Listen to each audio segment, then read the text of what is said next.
I'm Craig Kenneth, a relationship coach and a psychotherapist. Every relationship is different and every breakup is different. Work with me and you'll get professional help on your situation. And if you're in no contact, focused on personal growth, my workbook series, The Knowledge, will help you make changes like you've never made before. Available now at AskCraig.net.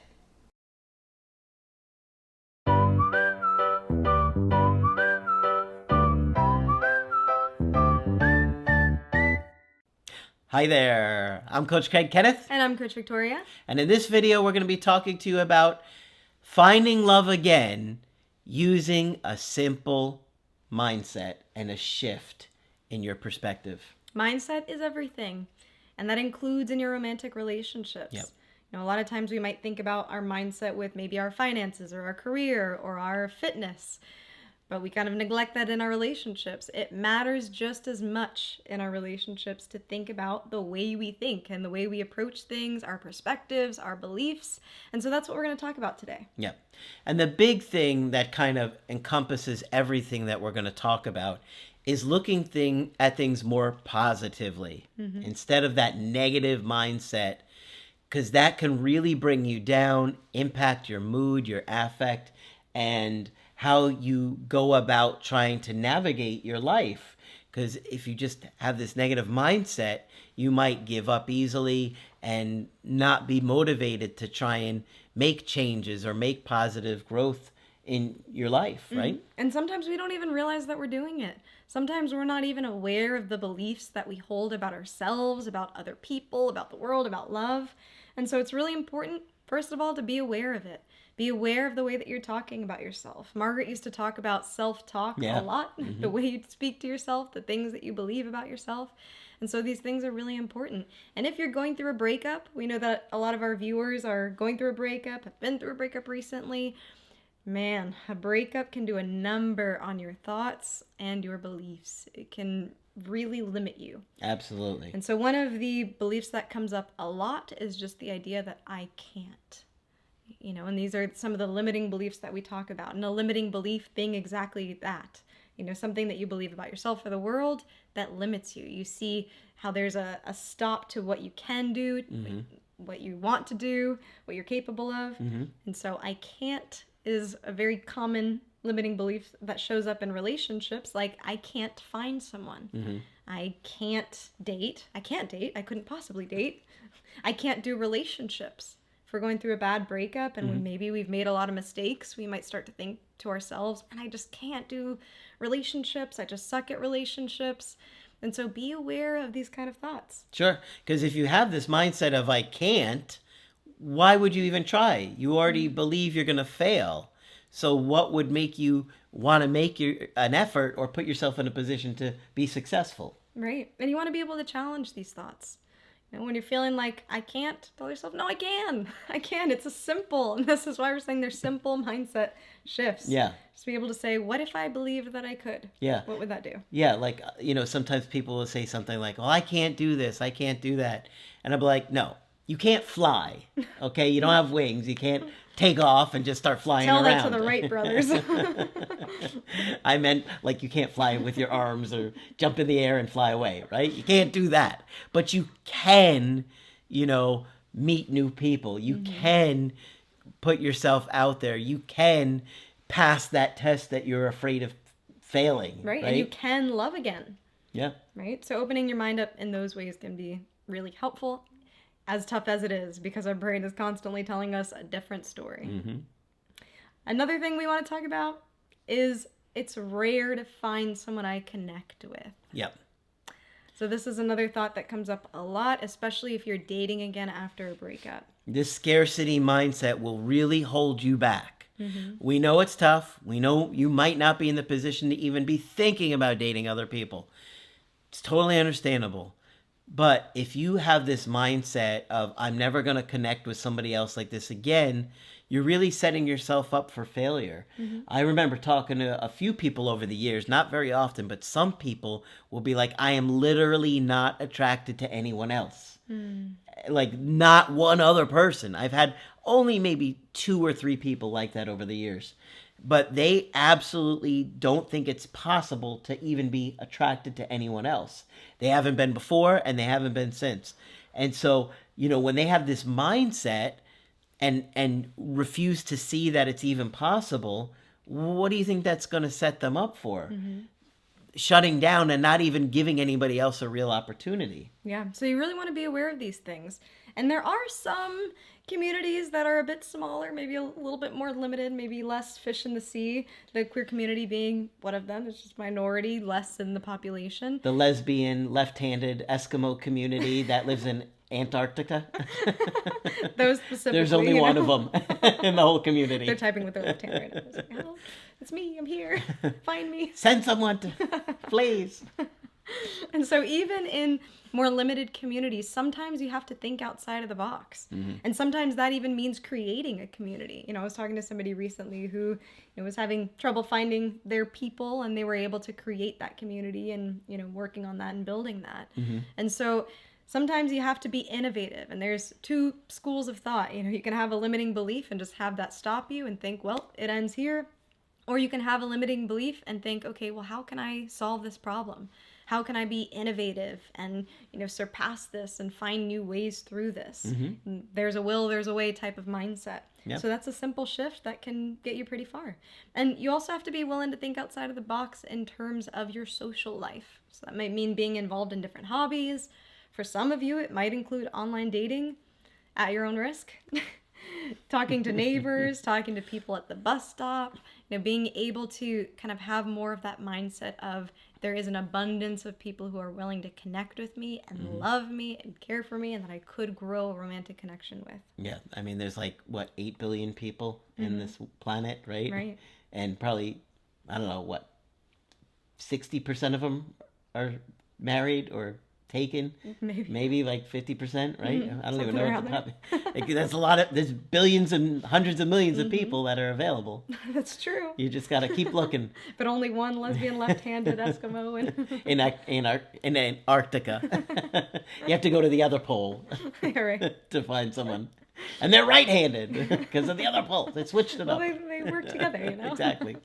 Another thought that comes up often is thinking that there's no one out there that will love me for me or accept me fully. So this is a little bit different from, there's not a lot of people out there that I like or that I'm attracted to.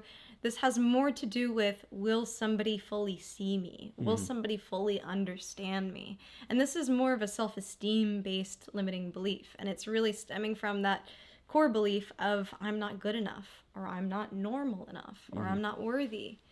And so this is another one that comes up often. A lot of times our self-esteem takes a major hit after a breakup, and so it makes sense that this thought would come up. And we want to encourage you to challenge it. This is a difficult one to challenge. To duel the duel. Duel the duel with your thoughts. Cue up some Duel of the Fates music. Right. That's Star Wars. You wouldn't know it.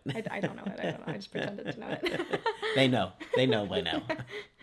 And this can start with thinking about how willing you are to accept others. A lot of times our thoughts can reveal a lot about ourselves. And so thinking about the way we can care for others, the love that we have for others, it can open up our minds to think, if I'm capable of this, there surely are other people who are capable of doing that for me. And I'll say personally, an eye-opening experience that I had was caring for one of my partners that I really cared about, and they were going through a tough time. They were very emotional, snot, slobber, the whole 9. Is it a Great Dane? Yes. You gotta think outside the box, sometimes think outside the species. Just kidding. It was a joke. That was a Somebody's joke. Gonna be like, That was a joke. It was a joke. However, I remember feeling was so it a much. Joke? It was. It was, please. It was a joke. I remember feeling so much love and compassion for this person that I cared about, despite the snot and the slobber and the emotional breakdown. And that was an eye-opening experience because, being on both sides at some point in your life, you realize, man, if I'm capable of loving someone through even something that's, emotionally challenging, or through them feeling like they're being a lot or whatever it might be, then surely there's somebody out there that would be willing to do the same for me. Why do I think that I would be less deserving of that than I am to give it. So just some different mindset shifts just to think about what you're deserving of, what you're capable of. These things are really important. Absolutely. Many people feel like, well, why would somebody love me with all the baggage that I have? I've been through a divorce. I've got 2 kids. Nobody's going to want to be with me because of these things. Well, if you really take a step back and just look at it from the other perspective, if you found somebody that you loved, would those things hold you back from them? And you're probably thinking, no, it wouldn't hold me back, because if I really am into that person and care about them, it doesn't matter. Well, other people are going to feel the same way about you and whatever quote unquote baggage you feel like you have. So don't look at it as something negative or some kind of baggage that is bringing you down or maybe making you unlovable. Look at it as those are the things that help shape who you are today and become the person that you are. That you wouldn't be the same person had you not gone through those experiences or, had those kids. Those things help us grow and change and become who we are, the adversity that we face. And I think there's something really special about a more mature kind of love when you have had those experiences. You bring a wiser version of yourself to it. I hear a lot of older people that I talk to, older clients, and to find someone my age is really difficult. So these are some things that I hear. And I also think that there's something really special about being able to bring those kind of experiences to the table and say, hey, this is where I come from. These are the things that I learned and have matured from. Now my decisions are very intentional. And now dating looks very intentional and very different. It might look more like companionship. Maybe there's some different values that have come up through these things. Yeah. So I think it's all about perspective. It's all about mindset. Another one that's alongside of this is the idea that you might be too traumatized to love or be loved. And this is a challenging one because trauma also does a number on our brain and our mindset and our perspective and self-esteem. So this can be really challenging. That's why you really want to get into therapy, work through those issues. Do the creative healing course, or the workbooks are going to really help you work through some of that stuff. Yeah. And here the challenge is to think about how deserving you are. You are deserving of love no matter what you've been through. That's true. And we also talk about post-traumatic growth in some of our older videos. And this is the idea that you can go through something and you can actually be resilient to it, but actually grow from it. Yeah. You end up in a better place than where you started off from. Not saying that we wish adversity on anybody, not saying that we wish trauma on anybody to get to that point, but just, some evidence of people being able to go through really, really difficult things in their life. And they have such a deeper, profound appreciation of it, and we could talk about this with grief. This is something that people who have lost loved ones will understand. When you've lost someone really close to you, there's such a deeper appreciation you have for the people around you typically. And so we obviously wouldn't wish grief upon anybody. However, through some traumatic losses, experiences, you can bring a whole different mindset to love, a depth to it and understanding to it that I think is really precious and special. So. All of this to say, you really want to be aware of your mindset.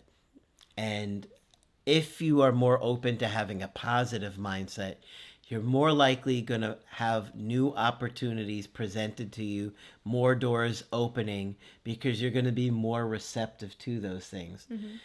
If you are closed-minded, negative, don't make any attempts to put yourself out there, are more closed off, then you're going to be a lot more likely not to find somebody else and to wind up being alone. And it's fine if that's what you want, but if you're wanting to connect and you're wanting a deeper, meaningful connection, try a more positive mindset. It really will make a huge difference in your mood, in your affect, in your belief within yourself, and your ability to seeing positive things happening. When you focus on the positive, that's what your brain looks at and says, oh, okay, something positive is coming from this.